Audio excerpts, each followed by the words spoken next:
Yes, so today we're continuing on in the book of John, and if you want to follow it in the Pew Bibles, it's page 1542. John chapter 18, verses 28 until chapter 19, verse 16.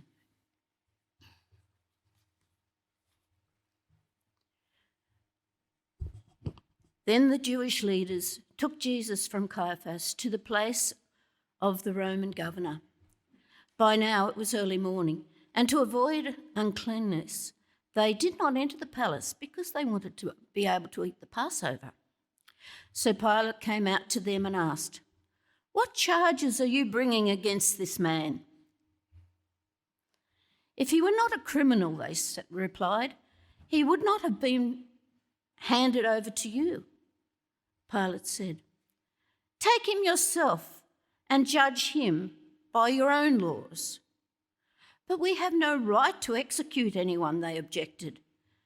This took place to fulfill that Jesus had said about the kind of death he was going to die.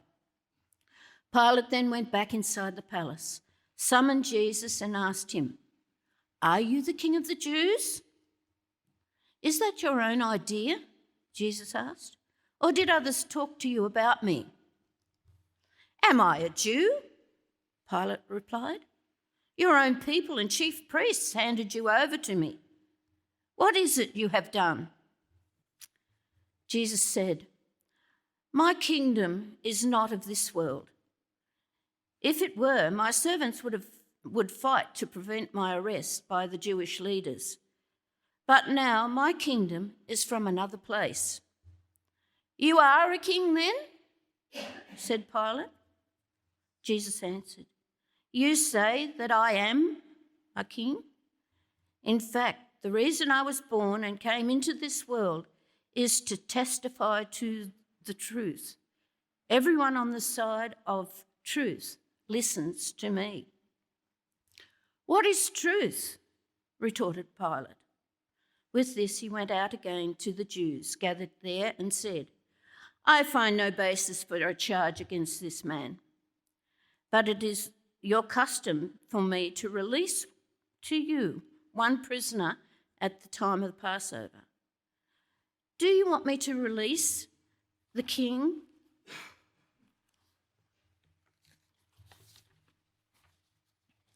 Do you want me to release the King of the Jews?" They shouted back, "No, not him. Give us Barabbas." Now Barabbas had been taken part in an uprising. Then Pilate took Jesus and had him flogged. The other soldiers twisted a crown of thorns and put it on his head.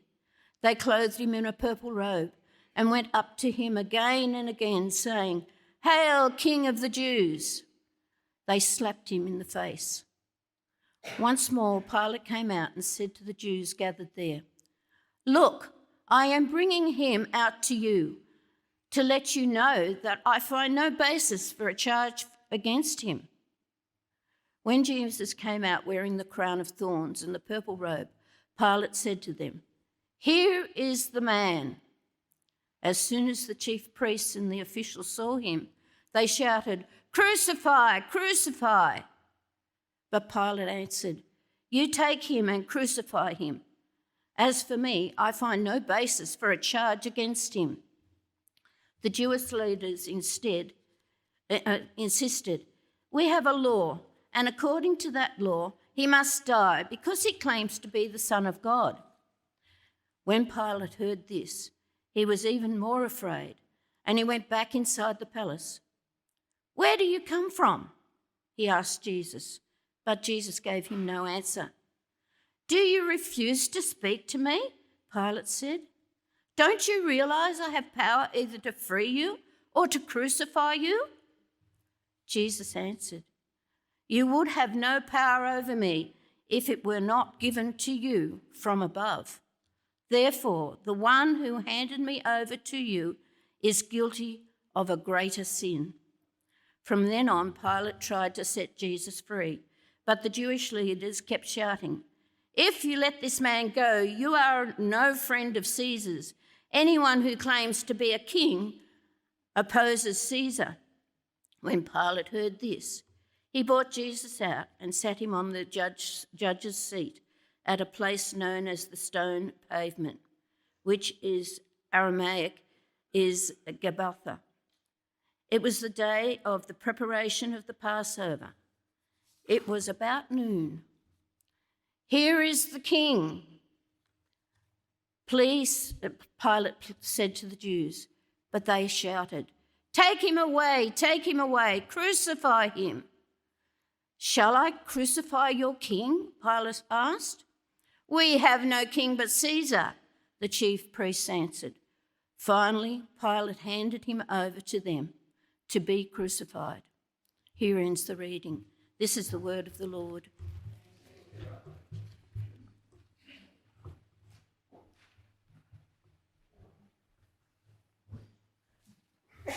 Thanks very much, Lynn. Morning, all. Well, what is truth? If I was to wander the streets of Penrith today and ask people to answer that, what do you think they would say? Maybe they'd query the truth of the time, depends. But yeah, what would they say? What is truth? Now, if you asked your Making Christ Known people, what would they say to the question, what is truth?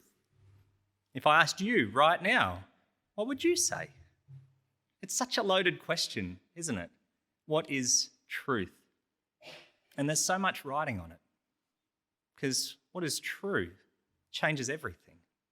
And the lack of truth changes everything too. Well, we're reaching the pointy end of John's Gospel, and at the pointy end, the truth that we increasingly see is the truth about Jesus. And the truth about Jesus helps us to see the truth about everything. In this passage, the truth about Jesus shows us more clearly the truth about two things in particular. First, it shows us the truth about authority and power. We see it in Pilate, see it in the Jewish leaders, and we see it in Jesus. And that's what this passage helps us to see, the truth about power and authority. And second, we see the truth about guilt and innocence. Because those who appear guilty are not, and those who appear innocent are not either. So those are the two truths that we'll look at in our passage today. Truth about power and authority, truth about guilt and innocence. We'll start with the truth about power and authority. The first picture of authority and power that we see in this passage comes as we meet the Roman governor Pilate. After the overnight trial, John tells us that the Jewish leaders have led Jesus to the temporary headquarters of Pilate. Pilate's visit to Jerusalem isn't for a celebration. No, he's here because this was a tense time for Roman rule over the Jews. Can you remember what Passover was celebrating? Passover was a Jewish celebration of God's deliverance of his people from their Egyptian oppressors. And so Pilate's here to make sure that nationalistic fervour doesn't get out of hand. He's here to make sure that Jewish history doesn't repeat itself under his watch with the overthrow of Roman rule. And knowing that Pilate's in town, the Jewish leaders have brought Jesus to see him. Why? Well, because he's the one who dishes out death sentences.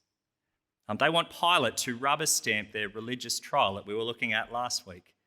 And they want him to give the order for Jesus to be killed. But that's not what happens, is it? Instead of rubber stamping, Pilate pokes the bear. He asks the Jewish leaders to make their case against Jesus from scratch. Look at it with me from verse 29. Verse 29, so Pilate came out to them and asked, what charges are you bringing against this man? Now this is classic Pilate. He's flexing his power and authority against the Jews. He presents the whole way through this passage as someone who's in charge. In public, that's how he shows himself. He's in charge. He's in a palace. He comes out to address the plebs. He has command of soldiers. He's the one making the judgments. Pilate is in authority and he knows it. And he wants the Jews to know it. And he wants Jesus to know it. A bit later on, chapter 19, verse 10, Pilate says this to Jesus, don't you realise I have power either to free you or to crucify you. That's power. But as the passage builds to its climax, we find out the truth about Pilate. He's not really in control. Because the whole point of power and authority is to do what you want. And John tells us repeatedly what Pilate wanted to happen. He wanted to set Jesus free, but he couldn't. And the whole passage then plays out as Pilate's attempts to get Jesus released. He goes inside the palace to talk with Jesus to try and find out what's going on here. And then he pops out of the palace with a new plan to try and get Jesus off the hook the more he discovers about him. And in his most elaborate attempt, Pilate tries to satisfy the Jews to get Jesus off the hook by making him suffer.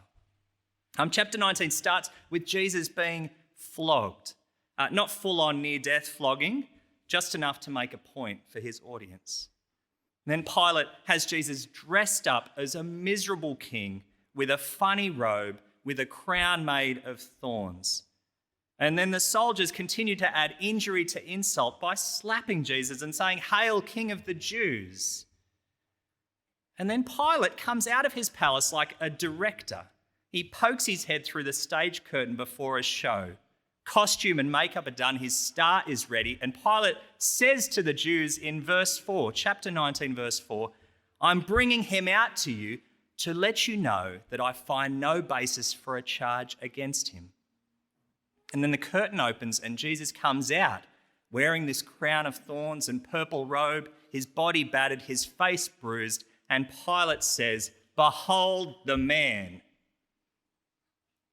And this is just another attempt to set Jesus free. He's appealing for a compromise. Jesus had suffered at the hands of the power and authority of Rome. It's clear that he's not a king. He has no claim to be king of the Jews. Who would want that as their king? Is this humiliation enough? Can we let him go? But as soon as the chief priests and their officials saw Jesus, beheld the man, they shout, "Crucify, crucify." They won't accept Pilate's authority unless he uses it to give them what they want. And it's at this point, after all these attempts, that Pilate's power and authority is exposed. He wants to set Jesus free, but he can't. He's full of fear. He's afraid when he hears Jesus could be the Son of God, a person with some divine connection. He's most of all afraid of Tiberius Caesar. The Jewish leaders tap into this fear where they say in 19 verse 12, "If you let this man go, you are no friend of Caesar."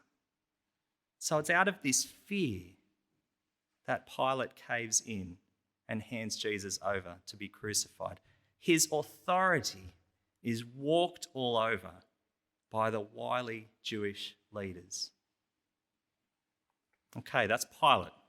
No power and authority there. What about the Jewish leaders? They get their way. So are they the powerful ones in this picture? Well, from the passage, we might think so. But John is careful that we see the truth about the Jewish leaders, about their power. They come to Pilate expecting the rubber stamp of their own ruling.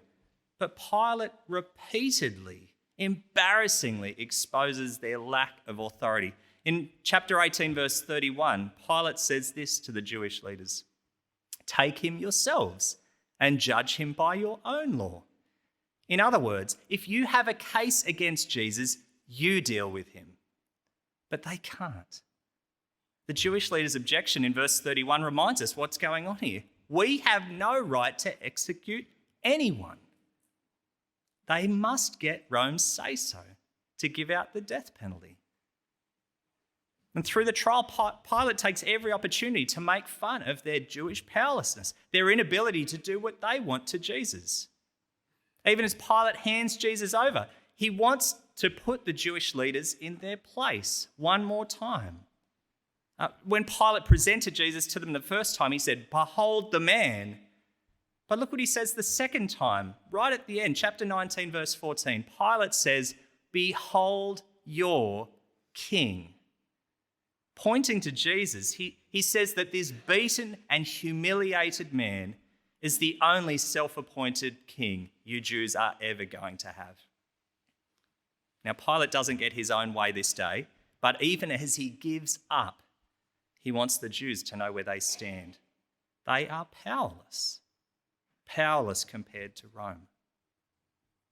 And this exposure of Jewish powerlessness doesn't just come from Pilate, though. The Jewish leaders also bring it on themselves. They give up the power that they have to get what they want. Chapter 19, verse 15, just the next verse along, Pilate asks, "Shall I crucify your king?"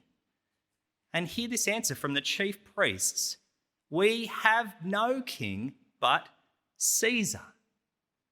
Can you imagine that statement? It would be like the Ukraine leader Zelensky saying, "We have no president but Putin." Don't say that.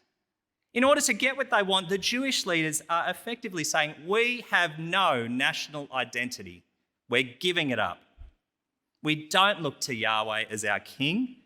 We have no hope of God's chosen king. He's not coming. No, Caesar is our king." It's an unbelievable thing to say. And with that statement, the truth about the Jewish leaders is revealed. The only power they have comes through total surrender to Rome. So that's the Jewish leaders, powerless. But if power and authority is doing what you want, making your will become reality, then there is another contender in this passage, and it's Jesus. While Jesus appears passive, he makes his power and authority clear right through this passage. In chapter 18, verse 33, Pilate asks him, "Are you the king of the Jews?" And now Jesus doesn't incriminate himself as a political revolutionary, but the answer is yes. A couple of verses on, 18 verse 36, Jesus says to Pilate, "My kingdom is not of this world. If it were, my servants would fight to prevent my arrest by the Jewish leaders. But now my kingdom is from another place." In other words, Jesus is king of a kingdom that is not here, not of this world. His power and authority aren't given by humanity, by human governments or structures. No. Jesus' power comes from outside the world, the place that Jesus came into the world from. In chapter 19, verse 9, Pilate follows up on this, asking Jesus, "Well, where do you come from?" And again, Jesus won't incriminate himself, but in verse 11, he answers very clearly, "You would have no power over me if it were not given to you from above." So Pilate asked, "Where are you from?" The answer, from above. Where is the source of your authority? From above. Where is your kingdom? It's above. Jesus makes clear that the true source of all authority is from God. And that's where he's from. And that's where he's king. And it puts into perspective everything that's happening here. As Pilate and the chief priests seek to get what they want, ultimately it is Jesus who rules. And as a ruler, Jesus shows his power and authority through his words. What he says happens. 3 times through his ministry, Jesus spoke about the kind of death that he was going to die. He would be lifted up. Now, for example, John 3:14, Jesus said, "Just as Moses lifted up the snake in the wilderness, so the Son of Man must be lifted up, that everyone who believes may have eternal life in him." Those are Jesus' words. This is the way that Jesus predicted his death throughout his ministry, as a death where he would be lifted up. In other words, crucifixion by the Romans. And this is what we see happening. The Jews insist on handing Jesus over to the Romans so he can be killed this way. And to make it even more clear, look with me at what John writes in chapter 18, verse 32. This took place to fulfill what Jesus had said about the kind of death he was going to die. There is no doubt that Jesus is the one with authority here. He predicted his death. He predicted the specific way he would die. And Pilate and all the others, they're just fulfilling his word. That's the truth about power and authority that we see in this passage. Jesus looks like the victim, being pushed here and there, being punished, and paraded, but it's him who is in control. He's no pleb being dictated to by the powerful. No, he's the powerful one. He's the one with authority. And his authority and power wasn't temporary. It wasn't limited to that time or to that situation. Around the world today, in our church right now, Jesus' power and authority is seen. In chapter 18, verse 37, Jesus says, in fact, the reason I was born and came into the world is to testify to the truth. Everyone on the side of truth listens to me. What Jesus describes here could easily be the definition of a Christian, because there's something distinctive about us and about all who belong to Jesus, all who are part of his kingdom. Everyone who belongs to his kingdom, the kingdom of truth, listens to him, listens to what he says and does it. We recognize the authority that Jesus has over us. We recognize him as the source of truth. And we listen to him so we can live out the truth that he's made clear. And as Jesus says, everyone on the side of truth listens to me. I think we're meant to hear that as an invitation, because the whole of John's gospel shows the truth about Jesus, that Jesus is king, that he's the authority. And so the question is, well, will we listen to him? Not listening to him like a talkback radio station, listening to him as the rightful ruler of our lives. If I've received the truth about Jesus, if I truly see him as king, then you'll know it by how I listen to him, by how I live out what he has to say. If we don't see these things in our lives or in each other's lives, then it's important for us not to ignore it. Because the truth about Jesus is never theoretical. It's always practical. So we need to keep listening to him and seeking to do what he says as we see and know the truth about his power and authority. The second truth that we come to see in this passage is the truth about innocence and guilt. This trial gives us a glimpse of the Roman legal system. It's a system that was known throughout the world as being just and fair. And all the decisions that were handed down were seen not just as an opinion, but as an expression of the justice of the Emperor of Rome. That's the system that Jesus tried under as he has his day in court. And that system, the venerable legal system of Rome, finds him innocent. Right at the start, in chapter 18, verse 29, Pilate asked the Jewish leaders to make their case. What charges are you bringing against this man? And the prosecution replies, if he were not a criminal, we would not have handed him over to you. Now, my recent legal experience doesn't go much further than watching A Few Good Men. But even I know that bringing someone into a courtroom doesn't make them guilty. But that's the chief priest's argument, because those accusing him haven't made it clear that he's done anything wrong. Pilate has to ask Jesus, what is it you've done? Then, based on the evidence, Pilate gives his verdict. 3 times he says, I find no basis for a charge against him. And yet, after being found innocent by the court, declared innocent 3 times, this is how the passage ends. Chapter 19, verse 16. Finally, Pilate handed him over to them to be crucified. So the soldiers took charge of Jesus. So I find no basis for a charge against him. Pilate handed him over to be crucified. Even in a famously just and fair Roman court, there is no justice here. The truth is, Jesus is innocent. But what about everyone else around him? Well, the chief priests are guilty. They intentionally pervert justice. They manipulate a Roman judge to get their man. And that's the truth that's been coming into focus throughout John's gospel, the guilt of the Jewish leaders. They aren't just guilty in this trial. While they accuse and condemn Jesus based on his claims, Jesus has shown that they are guilty, more guilty in their claims about themselves. They aren't true shepherds of God's people. They aren't true servants of their God. They aren't true children of their ancestors. These are things that Jesus highlighted about them through his ministry. The chief priests had immense God-given privileges. They're Jews, part of Israel, part of God's chosen people. And they're priests mediating between God and his people. And their role and relationship with God's law stretches back centuries to Moses and Aaron.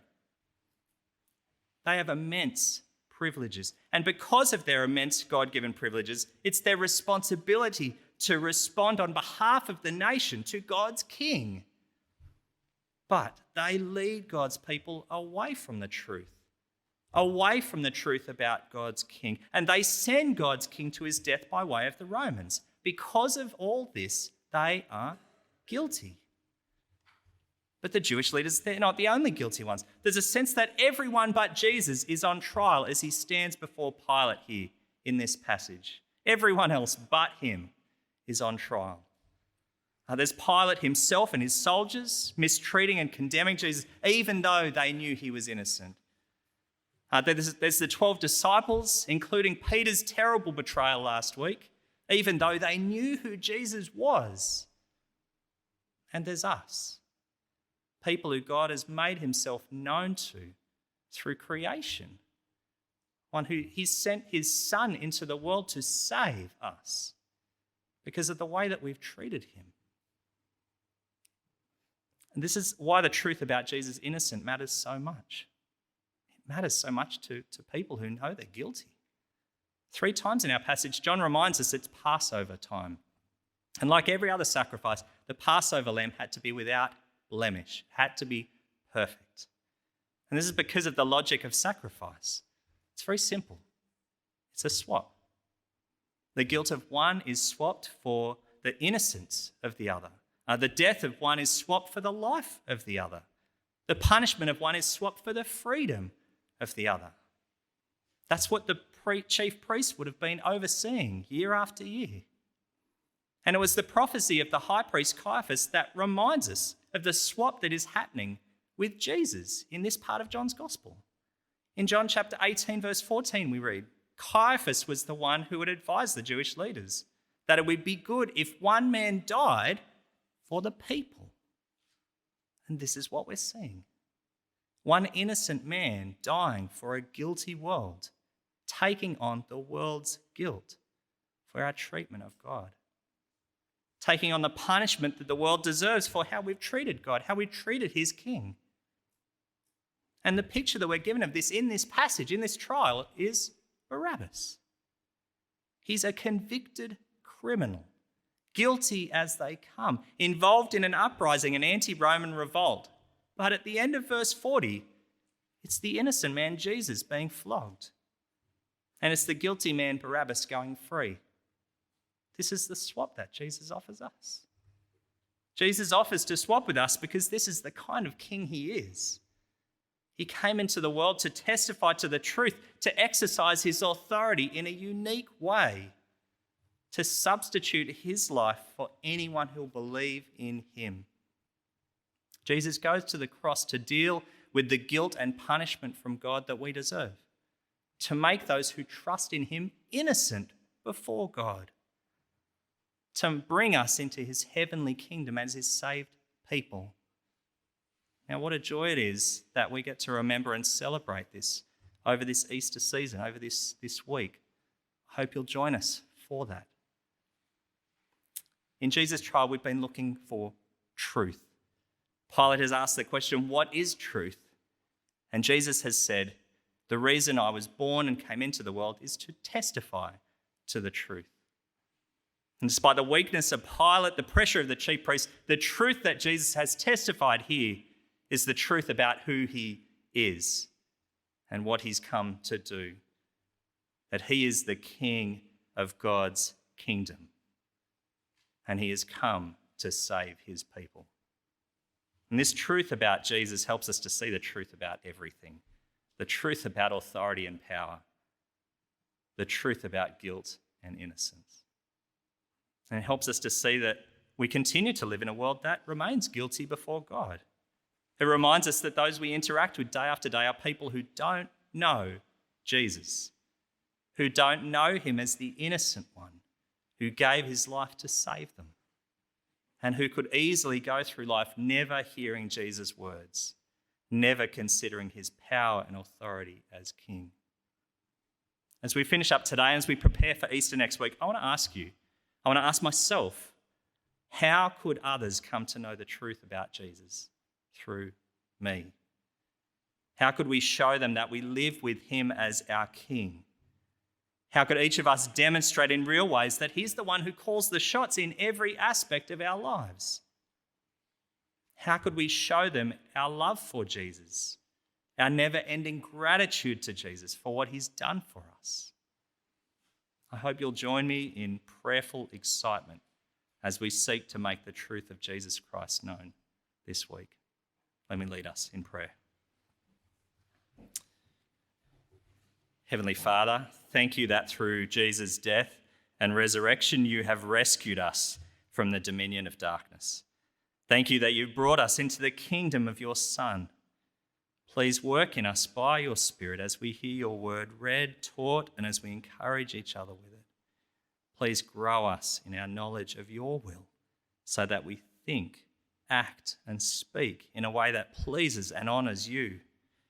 Please give us the conviction and courage to make Christ known. In Jesus' name, amen.